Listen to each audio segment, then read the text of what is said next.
आस पिलामाने stopping by woods on a snowy evening नामक यही पोएमटी को यही वीडियो रे आमे सरल भाषा बुझा। ता छड़ा यही पोएमर राइम स्कीम कौन अच्छी एथिरे कौन सब पोएटिक डिवाइस अच्छी ताहा मध्य जानिबा। पोएमटीर ना होची stopping by woods on a snowy evening अर्थात अटकी जिबा गोटे वुड्स पाखरे। वुड्स अर्थात एक छोट क्षुद्र जंगल पाखरे अटकी जिबा केतेबेले गोटे स्नोई इवनिंग अर्थात एक बरफी संध्या बेले अति शीतल संध्या बेले एक छोट जंगल पाखरे अटकी जिबाकु नेकी पोएमटी लिखा जाइछि। ए पोएमर कवि बा पोएट होउछन्ती रॉबर्ट फ्रॉस्ट। तेणु पोएमटी को आरंभ करबा पूर्वरु कविंक विषय कौन लिखा जाइछि सेटी को आग पढ़ी बुझिबा। तापर वार्म अप पैराग्राफटी आसीबो ताकु मध्य पढ़िबा। तापर जे पोएमटी आरंभ करबा एवं पोएम शेष रे एयर राइम स्कीम एवं पोएटिक डिवाइस देखिबा।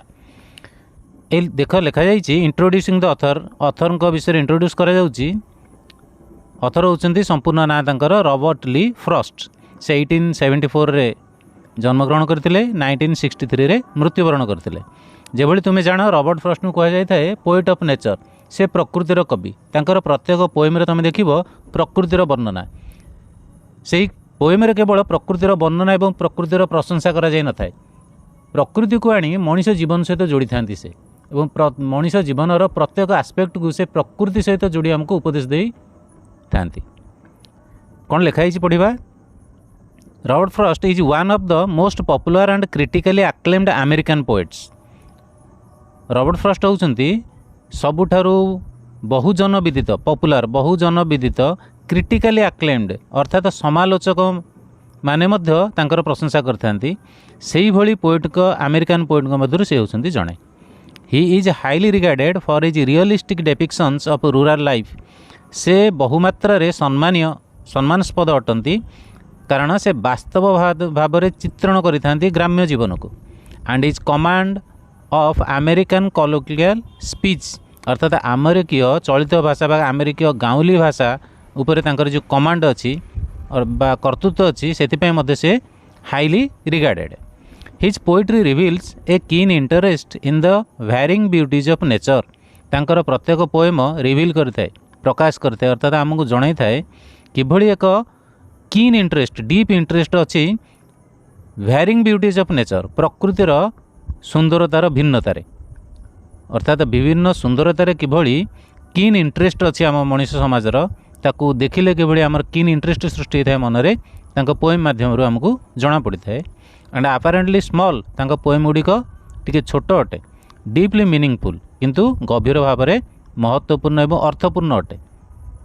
Joys and sorrows of ordinary men and women आथिरे थाए साधारण पुरुष महिला मानकर सुख दुखर कहानी प्रत्येक पोएम रे तांकर आमे देखिबाकू पाऊ। एबे आस आमे वार्म अप सेक्शन को जिबा अर्थात पोएमटी आरंभ होबा पूर्व परिचय कौन लिखा जाइछि जद्वारा हमको पोएमटी बुझिबाकू सहज हबो। Do you know this poem was a great favourite of Jawaharlal Nehru. तुमे जान कि यही पोएमटी बड़ प्रिय पोएम अटे जवाहरलाल नेहरूंकर। जवाहरलाल नेहरू अर्थात आमर देशर प्रथम प्रधानमंत्री। Perhaps this poem reminded him of his responsibilities. बोधुए यही पोएमटी मन पकई दे तांकर दायित्व विषय अर्थात से पोएमटी पढ़ले तांकर दायित्व कथा मन पड़ जाए। On the surface this is a simple poem. एमती देखिले पृथ्वी उपर ए पोएमटी बहुत सरल पोएम देखिबाकू। पोएम कौन कहूँ ना the speaker stops his horse by some woods on a snowy evening. Speaker बा कवि बा जी कथा करे पोएम रे से तांकर घोड़ाटी को अटके दौरान कौन से एक क्षुद्र जंगल पाखरे एक शीतल संध्या बेले। He takes in the lovely scene in near silence अर्थात नीरव निस्तब्ध समय रे से प्रिय सीन को से एंजॉय करछंती। Is tempted to stay longer आ ता द्वारा प्रभावित होई से उत्साहित होउछंती टेम्पटेड होउछंती अधिक समय सेटा रहया पे। But acknowledges the pull of obligations and the considerable distance yet to be travelled before he can rest for the night. किंतु तांकर पुणी मन पड़ जाउछि जे तांकर बहुत ओब्लिगेशन अच्छी प्रतिज्ञा प्रतिश्रुति अच्छी दायित्व अच्छी जहाँ तांको टाणी आणुची मन को टाणी आणुची अर्थात मन पड़ुची से सब आ बहुत गुड़े डिस्टेंस कंसिडरेबल डिस्टेंस अर्थात उल्लेखनीय दूरता तांको ट्रावेल करिया पड़िबो। से राति शोवा पूर्व अर्थात राति रे शोवा पूर्व तांको अनेक गुड़े डिस्टेंस कवर करियार अछि। एठी संध्या बेले अटकी गले चलिबोनी। But at the deeper level the journey through the woods is suggestive of journey through life itself किंतु डीपर लेवल बा गभीर अर्थ देखिले पोएमर सेटा कौ यात्रा कथा से कहउछंती ए यात्रा हूँ जीवन यात्रा विषय से सजेस्ट कर पोएम माध्यम the speaker stops for a brief time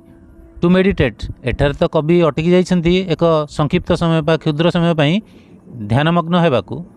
and realises that he needs to continue his journey तापर से रियलाइज कर अनुभव कर यात्राटी को कंटिन्यू करिया पड़िबो the famous phrase and miles to go before I sleep not only refers to the physical distance of the trip but also the long life ahead of him यही poem रे गोटे जगह धाड़ी आसी जोटा बड़ फेमस अटे सेटा होची and miles to go before I sleep mile mile मते जिबार अछि सोइबा पूर्वरु एटा केवल तांका यात्रार फिजिकल डिस्टेंस बा आखि के देखा दूरता विषय कहू नहीं एटा कहूँ आम दीर्घ जीवन विषय जहाँ आम सम्मुखें पड़ी रही जो जीवन को आमको कवर करिया पड़ो read the poem and feel how inspiring it is तेणु पोएम टी पढ़ एवं देख यह केते प्रभावी अटे एबे आस विलंब न करी आरंभ करिबा स्टांजा 1 लिखा जाइछि कवि कहउछन्ति whose woods these are I think I know कहार ही क्षुद्र जंगल गुड़िक वुड्स अर्थात काठ नुहे एटे वुड्स कहले छोट जंगल को बुझाई थाए छोट एरिया रे गछपत्र उठी जो जंगल सृष्टि होता है ताको वुड्स कहती कहार वुड्स दीज आर एगुड़िक आई थिंक आई नो कवि कहते मुझे भावुँ मुझे जानी बोधे तार मालिक को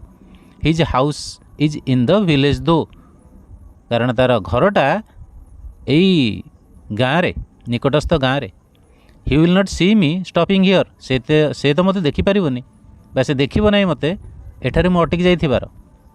आउ कौन देखिपारनी to watch his woods fill up with snow मु देखुची तार वुड्स को तार छोट जंगलटी को जहाँ बरफरे भरी जाइछि कारण शीत दिन संध्या बेले बरफ पड़ा आरंभ होइछि एवं गछपत्र बरफ लगी जाइछि तेणु वुड्स को एठारे फिल अप विथ स्नो कह जाउछि एबे जिबा आमे द्वितीय स्टांजा को द्वितीय स्टांजा रे लिखा जाइछि my little horse must think it queer कवि कहउछन्ति मोर छोट घोड़ाटी जहाँ पर हम बसिक आसुची मस्ट थिंक निश्चित रूपे भावुथब इट एई कथाटी को कथाटी को एठारे अटकी जाटा को क्वेर बड़ा आश्चर्यजनक अजब बा विचित्र to stop without a farmhouse near एठी अटकी जाइछि मु पाखापाखि कौन से फार्म हाउस भी नहीं अर्थात घोड़ा भावुची पाखापाखि कौटी फार्म हाउस बा रेस्ट हाउस था विश्राम नापे मालिक अटकी जाइछन्ति हेले पाखापाखि तो कौन से फार्म हाउस नहीं पुणी एठी अटकी जाइछन्ति तेणु एटा बड़ क्वेर बा बड़ा आश्चर्यजनक एक घोड़ा भावुथिबो पुणी कौ भली जगार between the woods and frozen lake गोटे पटे क्षुद्र जंगल आर पटे पानी जमाटा बांधि जाइथिबा ह्रद गोटे पटे बरफर ह्रद आ गोटे पटे जंगल मझी रास्तार पुणी अटकी जाइछन्ति पुणी समय कौन the darkest evening of the year आउ दिन नाई संध्या होइगलानी अंधार माड़ी आसिलानी आ वर्षर सबुठारु अंधारतम संध्या ये अंधारतम समय एभली समय एभली जगह निकटरे कौन से फार्म हाउस नाई ए समय ए जगार अटकी जाइछन्ति मालिक एक कथा चिंता करी घोड़ा बड़ आश्चर्य होउथिबो बोली कवि कहउछन्ति नेक्स्ट स्टांजा 3 की जिबा he gives his harness bells a shake कवि कहउछन्ति मो घोड़ा ही होउछि एठी घोड़ार प्रोनाउन से गिव्स दउछि ता हार्नेस बेल को एक शेक हार्नेस बेल अर्थात घोड़ार बेकरे बंधा जाइतिबा घंटी को हार्नेस बेल कहती हार्नेस अर्थ होला साजसज्जा साजसज्जा मालिक मैंने घोड़ार बेकर घंटी बांधि था तेणु एटार कवि कहउछन्ति मोर घोड़ा ता बेल को एक सेक दउछि माने मुंड को हलाउछि जद्वारा घंटी बाजुछि एभली से कहीं करुछि घंटी को कहीं बजाउछि टू आस्क पचारिबाकू मते if there is some mistake किछि मिस्टेक मु करिगली कि the only other sound is the sweep of easy wind and down flake एबे जो शब्दटी शुभिला घंटीर एइटी ही एकमात्र शब्द नुहे यह व्यतीत आउ गोटे शब्द एठारे शुभुछि सेठी कौन द ओनली अदर साउंड अन्य साउंडटी होउछि the sweep of easy wind and down flake sweep अर्थात जानुछ तमे ओळेबा एठी ओळेबा होउछि कहार ना इजी विंड आराम से बहुथिबा पवनर गति को एठारे स्वीप ऑफ इजी विंड कह जाइछि तार शब्द अर्थात पवनर शब्द शुभुछि आउ डाउन फ्लेक से पवन भितरे फ्लेक बा हल्का बरफ जो आकाश रु पड़ुछि तळकू ताहार शब्द ही एठारे शुभुछि यह व्यतीत अन्य कौन शब्द एठारे नाई संपूर्ण एरिया साइलेंस एरिया एबे जिबा आमे लास्ट स्टांजा को the woods are lovely dark and deep कवि कहउछन्ति ए जो क्षुद्र जंगलटी मो सम्मुखरे ये बड़ प्रिय प्यारा देखा जाउछि डार्क घन बा गछ गछ गछ सब लागिकी अंधार होइकी देखा जाउछि डीप डीप भी अच्छी अर्थात गछ गछ लगी but I have promises to keep ऊपर धाड़ी आमको कौन जना पड़ा से क्षुद्र जंगलटी डीप अच्छी डार्क अच्छी लवली अच्छी अर्थात आट्राक्टिव अच्छी ताहा आकर्षित करुच्ची कवि को एठार अटिका अधिक समय किंतु एतिकी बेले तांकर मन पड़ जाउची आई हाव प्रोमिजेस टू कीप मते तो अनेक प्रोमिज कीप करिवार अच्छी रक्षा करिवार अच्छी बा पूरण करिवार अच्छी एठार अटिक गले केमती हम and miles to go before I sleep मते सोई पड़िबा पूर्वरु अनेक गुड़िए माइल जिबार अच्छी and miles to go before I sleep अनेक गुड़िए माइल मते जिबार अच्छी सोई पड़िबा पूर्वरु एई धाड़ीटी को दुई थर रिपीट कराई कारण एटा होची एई पोएमर एसेंस एटा ही थीम होची एई पोएमर तेणु यही पोएमटी को आधार करी आमर एक ओडिया कविता मध्य लिखा जाइए ताहा एक पुराना कविता बर्तमान स्कूल मानक पढ़ा जाऊ नहीं आगुरी पढ़ा जाऊला किंतु चर्चित पोएम अटे तार एक धाड़ी मु तुमको कहूँ तमें सेठी को सर्च करी से पोएमर ना कौन तार कवि किए एवं तार स्टार्टिंग लाइन कौन कमेंट बॉक्स रे जनइब से पोएमटा होची चालिबी न पड़ी थकी बुझीबा आगरू आखि अर्थात यही पोएमर उद्देश्य होची आमको अनेक गुड़े लक्ष्य हासिल करने पड़ो अनेक गुड़े कर्म पूरण करने पड़ो आमे थकीगले हम नहीं अन्य कौन घटना द्वारा आमे आकर्षित हो अटकी गले हम नहीं आमे अन्य कौन घटना द्वारा मोहित हो गले आमे आमर लक्ष्य स्थल पहुँची पारानी तेणु आमको आम कर्म पथरे अग्रसर होगा पड़ो आमे निजक डेविएट करवा उचित नुहे आमे लक्ष्यच्युत होगा उचित नुहे आमे अन्य कौन घटना द्वारा प्रभावित होगा उचित नुहे यह ही पोएमर सारांश तेणु यही पोएम को आधार कर लिखा जाइए ओडिया कविताटी को तुम्हें कमेंट बॉक्स रे जनइब पोएमर ना कौन तार कवि किए और तार स्टार्टिंग लाइन कौन एबे आस आमे यही पोएमर राइम स्कीम काढ़ा और पोएटिक डिवाइस देखा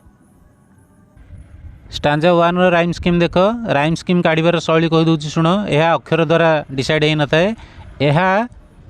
स्वर द्वारा डिसाइड होता है एवं प्रत्येक लाइन बा धाड़ीर शेष स्वर कौन अच्छी से अनुसार राइम स्कीम डिसाइड हे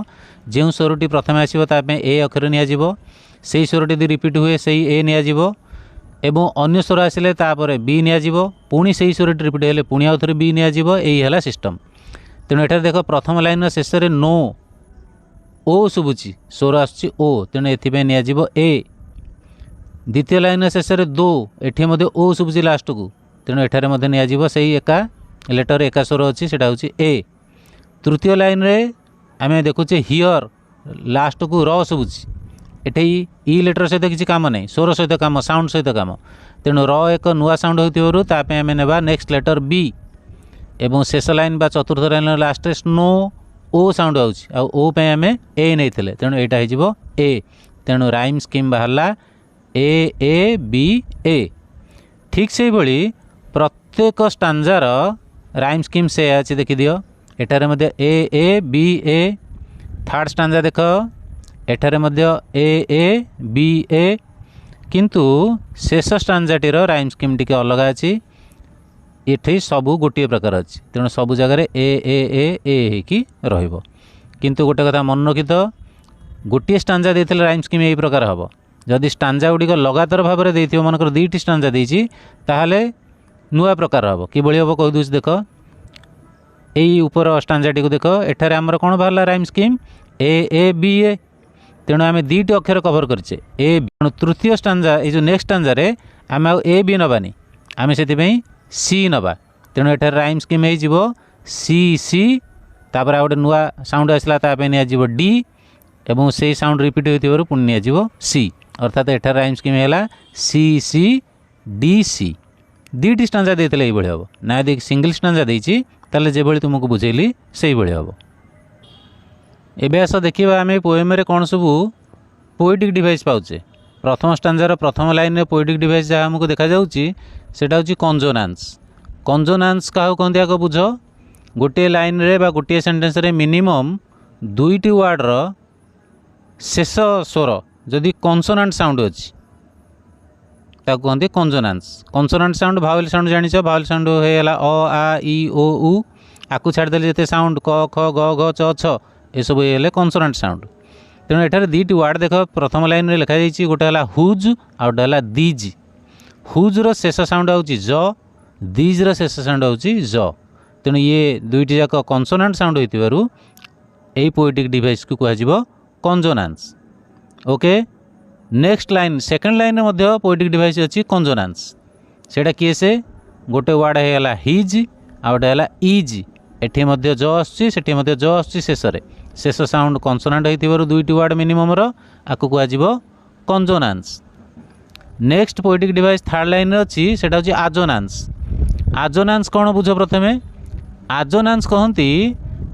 एक समान भावेल साउंड मिनिमम दुईटी वार्ड रिपीट होथबो किंतु स्थान किसी निर्दिष्ट नाई जेभली कंजोनान्स पई शेष स्थान दरकार आजोनान्स पई सेमती शेष स्थान फिक्स नाई ता आरंभ रे पारे मझिरे हे पारे किंबा शेष रे पारे। थर्ड लाइन देख दुईटी वार्ड अच्छी गोटे है सी आ गोटे है मी सी रो शेष स्वर आसुची ई मी रो शेष स्वर आसुची ई तेणु ई दुई थर रिपीट होइथिबारु दुईटी वार्ड रे आकु कुआजिबो आजोनान्स। आउ कौन पोएटिक डिवाइस स्टांजार अच्छी सेटा होची इमाजेरी। ए संपूर्ण स्टांजाटी को पढ़िले एक इमाजिनेशन आम मुंड को बा आम मन को आसुची गोटे एमती क्षुद्र जंगलटे अच्छी जहाँ बरफ रे भरी जाइछि सेटा कोउठी जणा पड़छि देख शेष लाइन रे woods fill up with snow एक क्षुद्र जंगल जहाँ बरफ रे भरी जाइछि तेणु जंगलटीए बरफ रे भरी जाइथिबो किभଳି हेइथिबो अवस्था तार अर्थात बरफ तार सबू डाल पत्र मानकरे लागिथिबो एवं जंगलटी संपूर्ण धला देखाउथिबो। एई धाड़ीटी को बा एई पार्टटी को एई फ्रेजटी को पढ़िले एक इमाजिनेशन एक भावना आम मन को आसुची जेतेबेले कोनोसी फ्रेज बा सेंटेंस पढ़िले आम मन को एक चित्र आसुथिबो ताकू कुआ जायते से पोएटिक डिवाइस कुआ जायते इमाजेरी। ओके एबे जिबा आमे नेक्स्ट स्टांजा को। एठारे द्वितीय स्टांजा रे जे पोएटिक डिवाइसटी मिलुची सेटा अछि तृतीय लाइन रे। तृतीय लाइन में दुईटी वार्ड अच्छी देख गोटे है बिटवीन आ गोटे है फ्रोजन ए दुईटा वार्डर शेष स्वर आमको शुभुची न न एक कन्सोनान्ट साउंड होइथिबारु आको आमे कहबा कंजोनान्स। कंजोनान्स अर्थ बुझेइथिली। नेक्स्ट कौन अच्छी पोएटिक डिवाइस देख चतुर्थ लाइन रे दी दी दी दुई जगह आसुची गोटे वार्ड समान वार्ड जेतेबेले गोटे लाइन रे मिनिमम दुईटी जगह आसुथिबो तीनटी चारटी जगह हेले भल कथा मिनिमम दुईटी जगह आसुची ताकू कुआ जायथाय रिपिटेशन। तेणु चतुर्थ लाइन आमे पाइले रिपिटेशन पोएटिक डिवाइस लिखाई दी डार्केस्ट दी इयर तेणु एठी गोटे दी अच्छी सेठी गोटे दी अच्छी ता छड़ा आउ गोटे पोएटिक डिवाइस ए संपूर्ण स्टांजार होची इमाजेरी जेभली कहिथिली किछि पढ़िले आम मन रे इमाजिनेशन आसुची कौन से इमाजिनेशन आसुची देख थर्ड लाइन रे अच्छी से पार्टी एवं फोर्थ लाइन में पाचे। थर्ड लाइन कौन लिखाई between the woods and frozen lake अर्थात गोटे पटे पानी जमाटा बरफ बांधि जाइथिबा ह्रद आ गोटे पटे बरफपूर्ण जंगल तार मझिरे तेणु ये गोटे चित्र मन को आसुची। ता छड़ा चतुर्थ लाइन लिखाई darkest evening of the year वर्षर सबुठारु अंधार समय तेणु मन गोटे चित्र आसुची मन को चित्र आसिले ताकू कुआ जायते इमाजेरी। एबे आस देखिबा चतुर्थ भूल कहली तृतीय स्टांजार कौन अच्छी। तृतीय स्टांजार प्रथम लाइन रे हमको पोएटिक डिवाइस मिलुची सेटा होची सेटा अब कंजोनान्स। कंजोनान्स कौन जहाँ बुझेइथिली